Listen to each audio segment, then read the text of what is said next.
Je suis partisan de la dialectique. Ngara sepe la critiquer ngai, na ko répondre na toileté, na ko répondre de na action. Tika bango ba marché, tika bango ba marché contre vie chère, mais babo sali ko marché pour la mémoire, puisqu'on parle de 430 décès, 5000 disparus à Calais. Nous pouvons considérer que c'est 6000 morts, 6000 décès. Moi, je croyais que, personnellement, quand on marche en opposition, moi, je croyais qu'ils ont reporté à cause du drame de Calais. Oh, reporter ça, c'est cracher sur la mémoire de nos frères et sœurs. Est-ce que toi, Minitoyo, quand Hollande a eu l'histoire de Bataclan, ou je ne sais pas quelle histoire de la France qu'on a, il n'y avait plus d'opposition ni de majorité, puisque les pays étaient en deuil. Ils n'ont pas perdu plus de 100 personnes. Mais si nous parlons de 6 000 personnes, 5 000 disparus, près de 500 décès. Mais nous continuons comme des petits enfants, nous chamailler.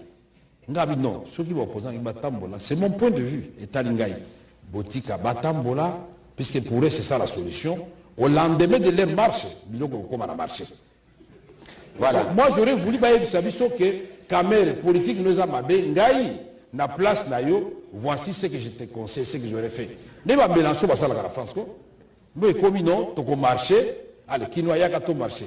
Le lendemain, bango bazongi na ba parler na bango ba bien. Bino siko to mona biloko nini okota na marché. Biso to kolona. To bi ke kolona ezakate na tongo na pokwa opikolité. To kolona to ko congolais vérité masango 3 mois germination, il faut compter 1 mois et demi pour kauka et puis ba moudrango 5 mois toko sabatute. Nous sommes pas là. Mais les chiffres. Ngaza ministre économie depuis 1 mois. Mais depuis 1 mois, tout est bougé. Tout est bougé. Et bouger Moukena, c'est là où ça va en publicité. Puisque au plan officiel, c'est comme 22,5. Dans le marché d'échange, où il y a le bande est comme 23 points quelque chose. Alors que c'est Folaki 24. Bon, dit Makapé, ce qui bat toi, c'est ça là mon frère. Ce n'est pas encore la satisfaction. Dans la télévision, depuis Tozuba Mezi, Tomoni Keto et Saneti et Vanda. Dans l'Ubaïka Boye, ils ont coupé cet espoir, puisqu'ils allaient le là. Fondation Oyo, Tokotongela, économie Oyo, correspond à na Nzala Oyo, Flavien Azoyoka. Je n'ose pas croire que vous êtes un non-voyant. Puisqu'ici, on a d'abord commencé par les tableaux qui montrent les déficits. Le besoin est de 1 million de tonnes par an pour les Grands Kassai et les Grands Katanga. Voilà, il est là. Les chiffres, vous cherchez les chiffres, il est là. Ils sont là. Alors, je vous ai dit que ça représente 25% seulement de ce que nous produisons. C'est ça ce qu'il a dit, Kiaboula, avec tous les autres producteurs locaux. Vous dites que vous êtes déçu pour la première fois qu'Amé n'est pas sans chiffres. Non.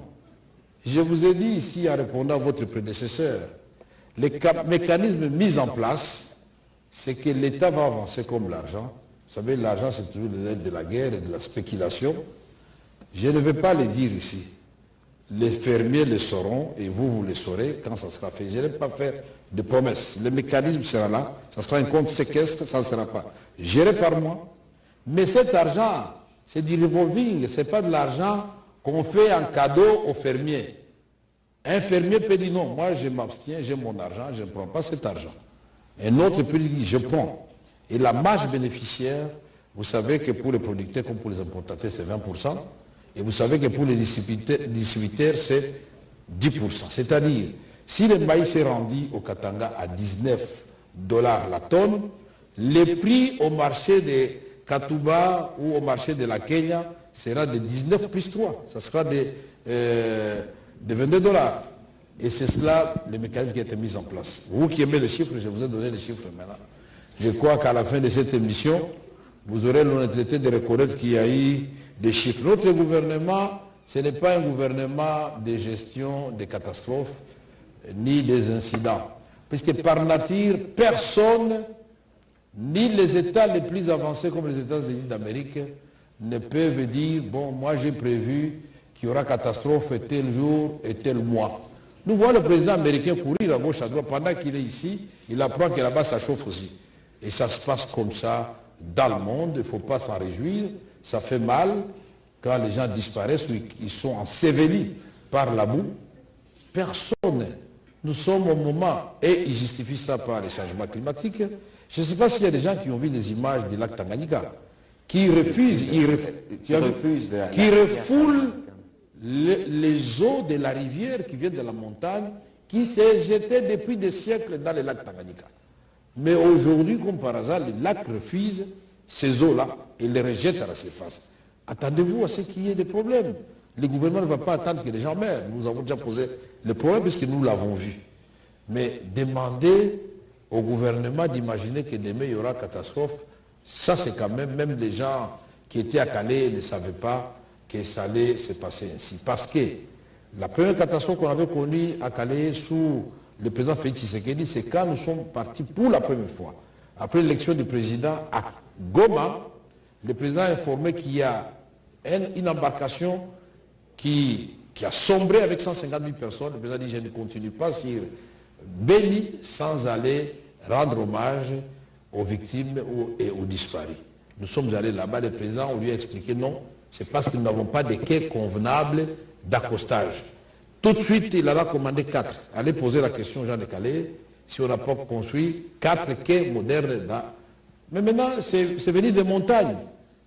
Et tout ça, si vous me donnez du temps, on peut vous expliquer. Il y a des gens qui prennent de l'eau, il y a des gens avec 2 millions de personnes qui entrent chez vous, les arbres devaient en pâtir, bien sûr, qui étaient plantés, les montagnes sont devenues nues.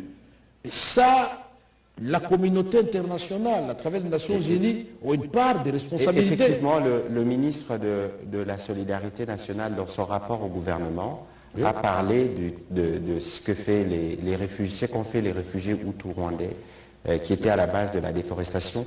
Monsieur le vice-premier ministre, je veux me permettre un petit commentaire sur la question de l'UFROS tout à l'heure, parce qu'il faut regarder les Congos dans son histoire. Le Congo ne commence pas avec nous, même si nous rebâtissons les fondations. Il faut regarder les bilans des départs. Que finalement, c'est les discrédits, pas seulement du processus électoral, mais de tous les efforts que nous faisons pour reconstruire le pays. Alors, j'ai vu, on m'a parlé hier d'une lettre qui a été adressée au FMI pour demander l'audit des appuis à la balance de paiement que nous recevons. Mais une lettre, je suis désolé, pleine d'ignorance, je ne suis pas économiste, parce que les appuis à la balance de paiement servent à préserver les réserves d'échange. Mais vous voyez, lorsque on est guidé par la haine des greurs, parfois on perd en objectivité. Je suis désolé. Sur les questions du processus électoral, j'ai vu la rapporteure de la CENI s'exprimer à ces sujets la semaine dernière pour dire comment le processus a évolué, les difficultés rencontrées, parce que par exemple, dans les territoires de Kwamouche, on n'a pas pu enrôler une partie de Maluku, une partie de Massissi, une partie de Rutshuru, mais on a quand même 47 millions de Congolais qui font partie du fichier électoral. Et au sujet des levites, bon, parfois quand on nous critique, nous, parce qu'on dit, bon voilà, le gouvernement, vous comptez sur la SADC pour régler les problèmes de sécurité, nous avons notre armée qu'il faut renforcer, nous travaillons à renforcer notre armée. Mais alors, comment vous pouvez d'une part nous demander de regarder les Congolais, de compter sur eux, et comment, pour le guide du fichier, vous devez vous tourner vers l'extérieur pour penser que seuls ceux qui viennent de l'extérieur ont l'expertise qu'il faut. Encore que la CENI s'est expliquée à ces sujets. L'audit, c'est un exercice qui peut se faire sur 5 ou 6 jours avec des experts qui viennent avec des tableaux comparer les données. Et la CENI, qui est un organe indépendant, qui a pris la décision qui a lancé l'appel d'offres. J'ai vu aujourd'hui qu'ils ont publié des profils des différentes personnes qui ont été sélectionnées. C'est des profils qui sont reconnus dans le monde électoral. Nous, comme gouvernement, nous laissons la CENI travailler dans son indépendance, mais nous nous assurons que la CENI ne manque de rien pour que le Congolais réponde au rendez-vous électoral prévu au mois de décembre. Ici, dans les jours qui viennent d'ailleurs, on va faire des dépôts de candidatures, etc.